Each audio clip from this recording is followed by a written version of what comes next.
Top Formula 1 cheating scandals, biggest Formula 1 controversies ever. Over the years, Formula 1 has seen numerous cheating incidents as teams and drivers tried to gain an upper hand. But which of these are the most memorable? Find out in this video. Before we start, make sure to hit subscribe on F1 Box for all your Formula 1 content. In Formula 1, drivers and teams are super competitive and do anything to win. They study the rules closely to find loopholes and sometimes break them on purpose to get ahead, which is what we call cheating. Let's start off with Spygate McLaren 2007 season. The Spygate scandal of 2007 shook the F1 world, involving McLaren and Ferrari. It all started when Ferrari suspended chief mechanic Nigel Stepney due to irregularities at their factory. Legal action followed against a McLaren employee, later revealed to be chief designer Mike Coughlin. Stepney passed on Ferrari documents to Coughlin, who then had his wife photocopy them in Woking. McLaren's investigation found no use of Ferrari secrets in their car, but the FIA intervened. Although McLaren wasn't found guilty of using Ferrari's designs, they were disqualified from the Constructors' Championship and fined $100 million. The drama impacted the Drivers' Championship, allowing Kimi Raikkonen to snatch the 2007 title from Fernando Alonso and Lewis Hamilton. The infamous Crashgate, Renault at the 2008 Singapore Grand Prix. After Spygate, Formula 1 saw Crashgate in 2008. Renault, with Fernando Alonso back, did well all season and aimed high in Singapore. But Alonso had a fuel issue in Q2, leaving him stuck on track and unable to set a time, so he started 15th. So here's what went down. Alonso made a pit stop on lap 12 and ended up at the back of the field. Then, his teammate Nelson Piquet Jr. crashed into the wall, bringing out a safety car. This move helped Alonso move up the field since the pit lane was closed. After pit stops and penalties for other drivers, Alonso found himself in the lead and went on to win the race thanks to the timing of the safety car. But here's the kicker. Piquet spilled the beans later, saying his crash was no accident. He claimed that Flavio Briatore and Pat Symonds told him to crash on purpose to help Alonso win. Alonso, however, wasn't part of the plan. So it turns out that the victory wasn't just luck, it was all part of a sneaky strategy. After the allegations came out, Briatore and Symonds left Renault in September 2009. It turned out Piquet was telling the truth. Symonds admitted he was involved and got banned for 5 years, while Briatore got a lifetime ban from F1 teams. Renault lost their main sponsor, ING, because of it. Even though their bans got lifted later on, Briatore hasn't come back to F1 officially. Breaking the rules, water-cooled cheating, Brabham and Williams 1982 F1 season. When turbocharged engines were introduced to Formula 1, they provided a big power advantage once they became reliable. However, cars with naturally aspirated engines were lighter. To meet the minimum weight rule, non-turbo cars could be made lighter and then balanced with added weight. According to the rules, cars had to be weighted with all their usual fluids like coolant. Teams like Brabham, Williams, who were the top naturally aspirated contenders, came up with a plan based on this rule. So they came up with a sneaky tactic, or should I say clever tactic, water-cooled brakes.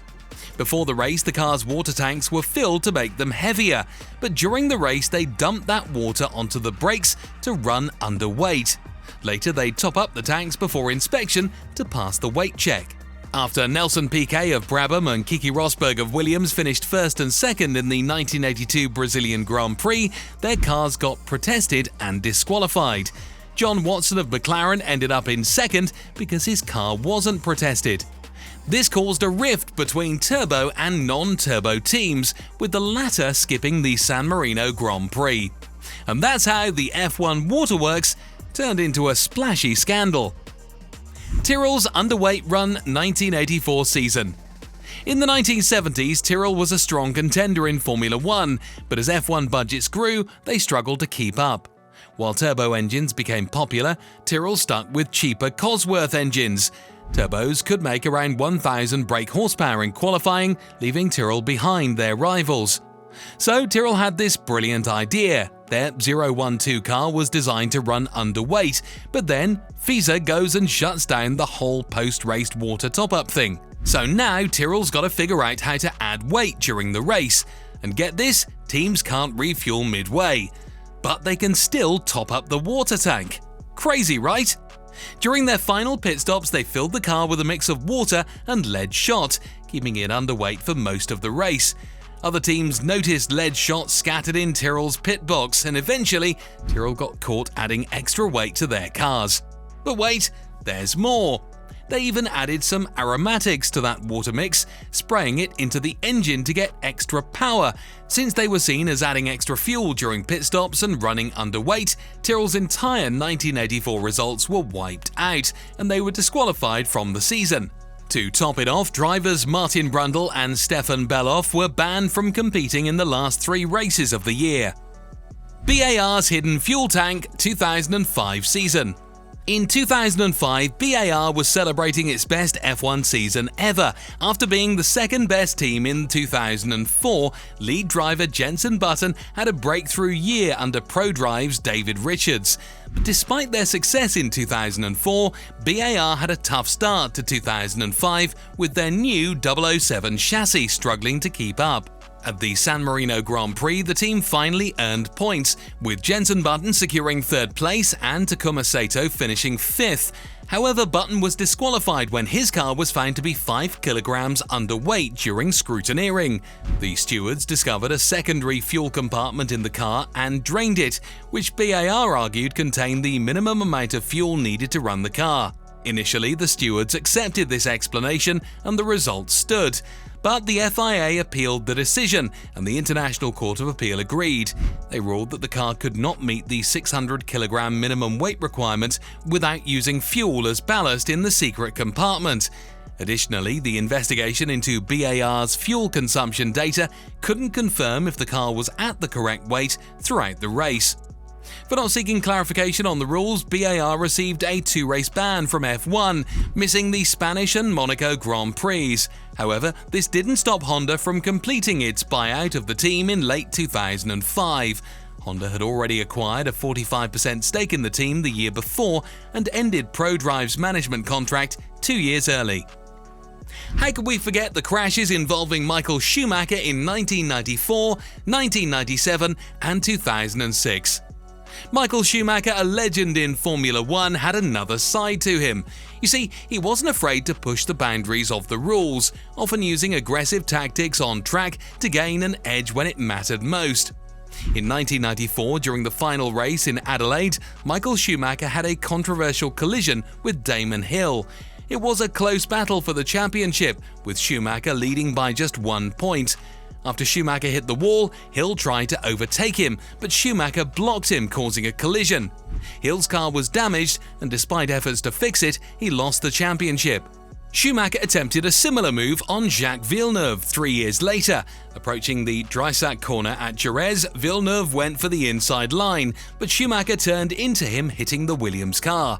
Schumacher ended up in the gravel, allowing Villeneuve to secure the points he needed to win the title. Villeneuve managed to secure the points he needed, and Schumacher faced consequences from the FIA, getting disqualified from the season. Then, for the 3rd time 9 years later, Schumacher found himself resorting to similar tactics in his championship battle with Fernando Alonso in 2006.